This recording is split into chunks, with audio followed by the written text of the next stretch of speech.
Unit 7. Learning. Recording 1. I was born on the 4th of November, 1956. I think I always thought that I would spend my whole life just being a child and living at home with my parents.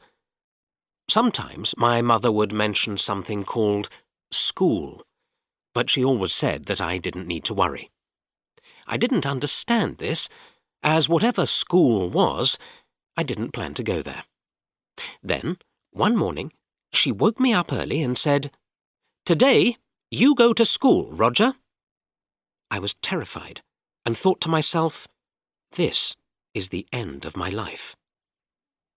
That first day at elementary school, I quickly came to understand the most important thing about education.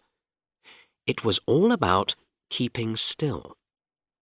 As I entered the hall, a large hand took me away from my mother and put me in a line with some other small children. And then a loud voice commanded, "Keep still!" I stood very, very still, thinking that if I even moved one small part of my body, I would get some terrible punishment. I checked my body. Feet and legs, keeping still. Body and arms, keeping still. Head and eyes? Oh no, what about my eyes? Were they moving? Inside the classroom, there were the same rules.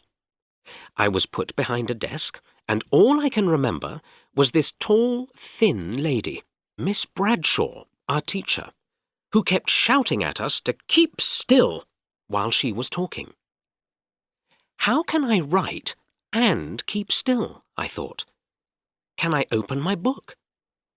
After a month, the situation was the same, and instead of concentrating on unimportant things like learning numbers and letters, I spent all my time practicing very hard the art of keeping still. I was rewarded, as one day the head teacher came into the classroom. "Stand up for the headmistress," shouted Miss Bradshaw. "Who are the naughty children?" asked the head teacher. "What about you, Roger?" I stood very still and tried to look serious. Miss Bradshaw replied, "No, not any more. Roger is much less trouble than he used to be." And I smiled, a long, warm smile.